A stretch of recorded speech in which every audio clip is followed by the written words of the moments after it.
Hello, so tonight I'm going to make a quick, very small batch of naturally colored soap dough. I had done a batch of my horseshoe soaps and I had a little of this red left over, so that's going to be for the red soap dough. And I'm going to make a light green with French green clay and an orange with red Brazilian clay and a dark green with spirulina. So my colors are all ready to go. I already have the rest of my soap batter, which is already melted and mixed with the lye water solution and all ready to go.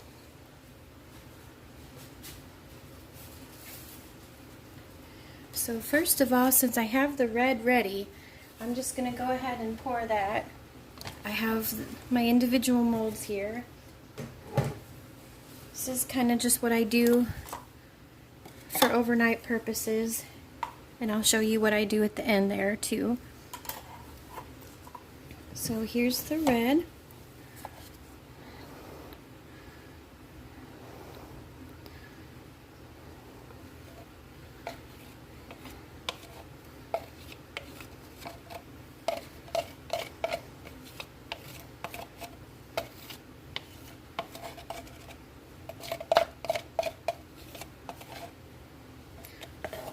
And next we'll mix up some of the orange, but I'm going to separate out the batter I have left. Here's a little for green, a little for dark green,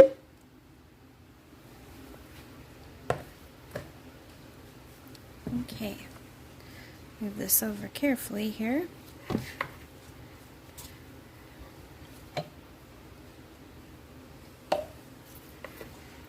So here is my red Brazilian clay, and I know that sounds funny because it's red Brazilian clay, but really it makes an orange. Just like Hungarian paprika, it makes a nice orange, but it's more like a terracotta orange, whereas Hungarian paprika is a real true orange.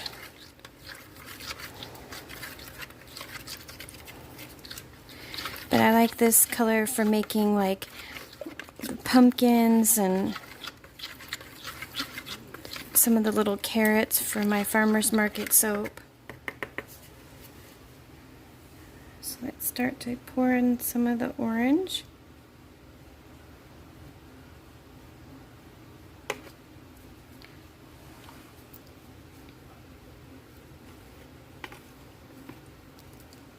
And don't worry like that, like if I blobbed a little too much in there, but that's okay because it's all going to be squished into soap dough balls anyway in the morning, so it doesn't really matter about making it smooth and pretty.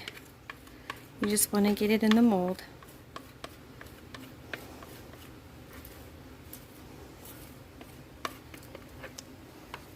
Right.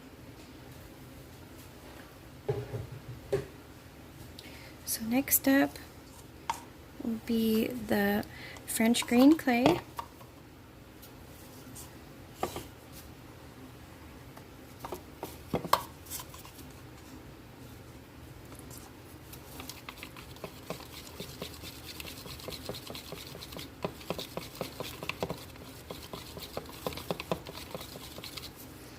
Maybe add a little bit more.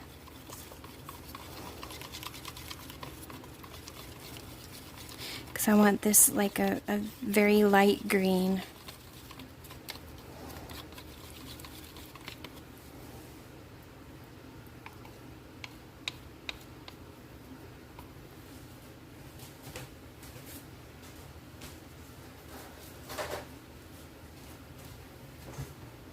And a second mold here to catch all the rest of the green.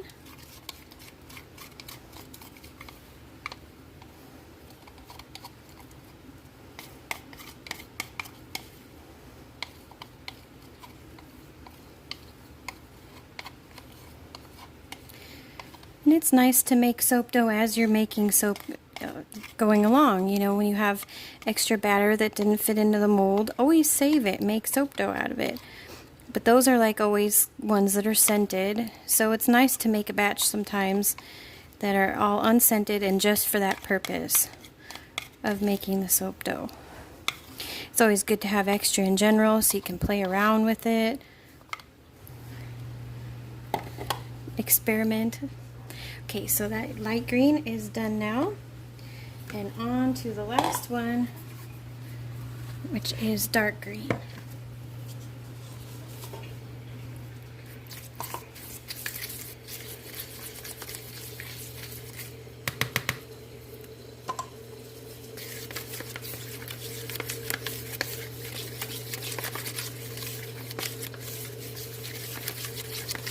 And the spirulina just makes the most beautiful emerald green. Even in my soap batter, which is pretty yellow to begin with because of the colors of my shea butter and my cocoa butter, my batter uncolored is pretty yellow. So I know some people's soap recipes are a lot more white than that, but even when your batter is yellow, it sure does make such a pretty green. I'm going to add just a little bit more. It does fade a little bit over time, so I want it to be nice and emerald green for making leaves for flowers and for the little green peppers on my farmer's market soap. So that looks good. Okay.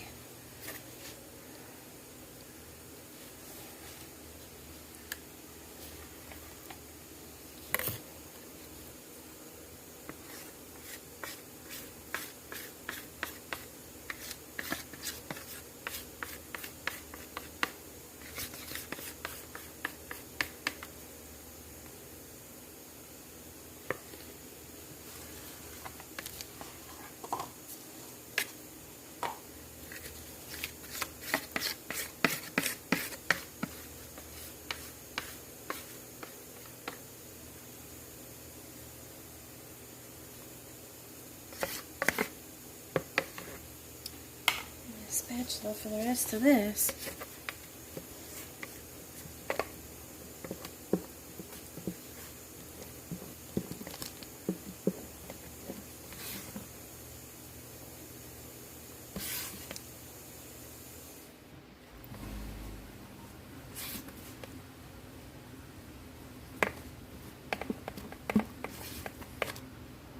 All right.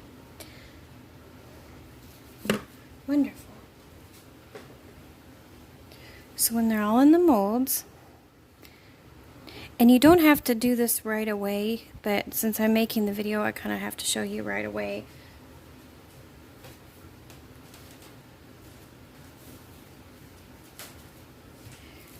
I'm making this soap in the evening. It's about 10 o'clock at night.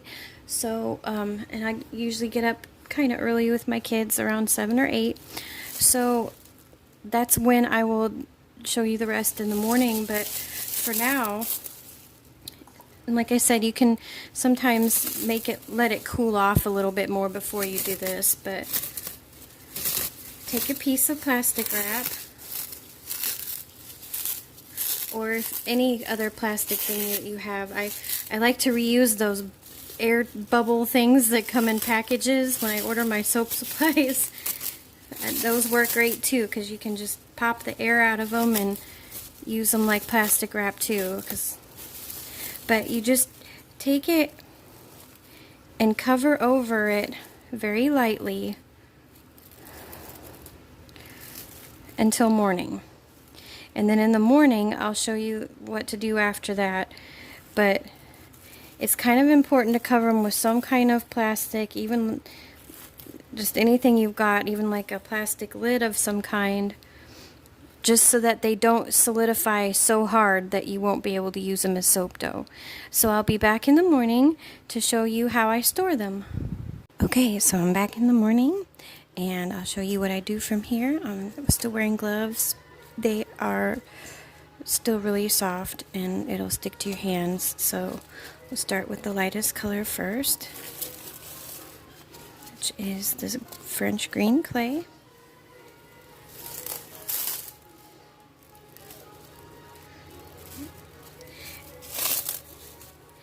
even though it's kind of annoying to, you can always wash and reuse plastic wrap.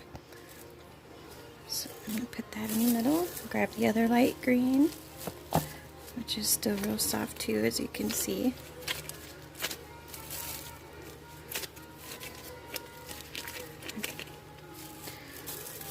Now you gotta make sure that every surface of it is covered. Okay.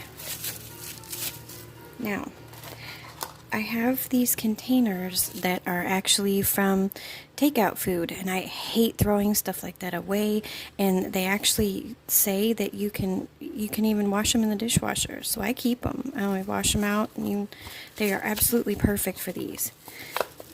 You can even like put 2 different colors in one, and then put the lid on. And then you can put on the little central circle here, like a label saying the date you made them and everything.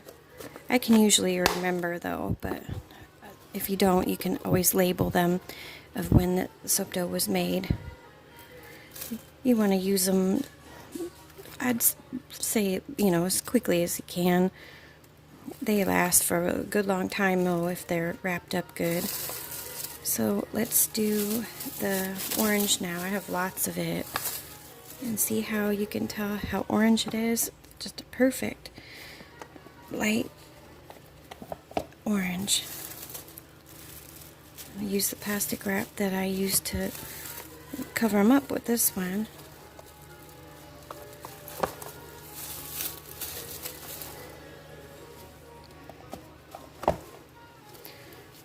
Seeing how it looked blobbed up? See, it doesn't matter. And this one is actually more firm than the other colors.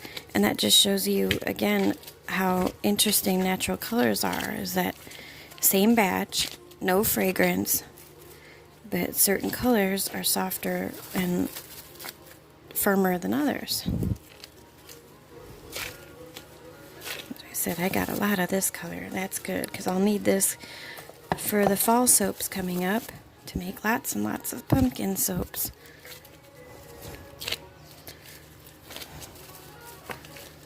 Okay.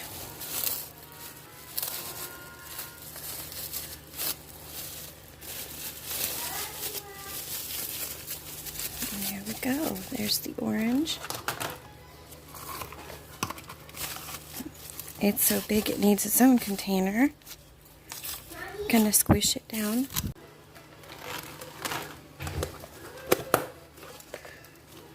And there's orange.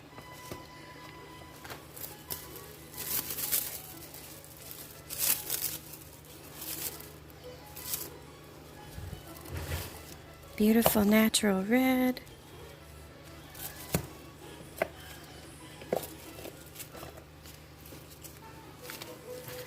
Red's nice and soft.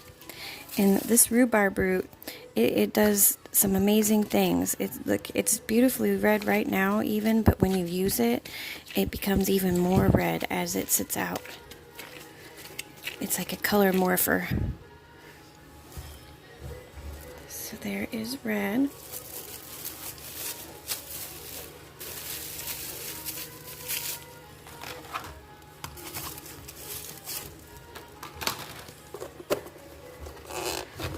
I didn't need other colors. I would have made some if I needed them. I usually make like a light pink with calamine clay, and I do an uncolored one that's light yellow for the bees.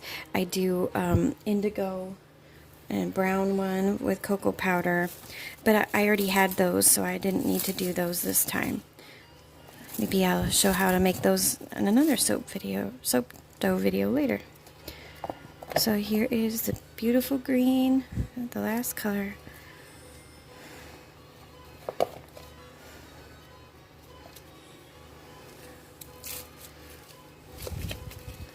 Soap dough is so fun. It takes you back to being a kid, playing with Play-Doh. Like I said, you can experiment with it and sometimes just play with it just for fun. Get a new little mold and try it out. I got a little bit of some uncolored in there, but that's okay. See, and the green is very sticky. Okay.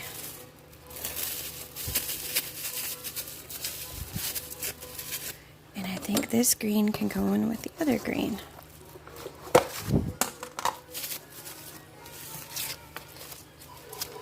Yes. All right. So thank you so much for watching. And of course for my stores, my shop links.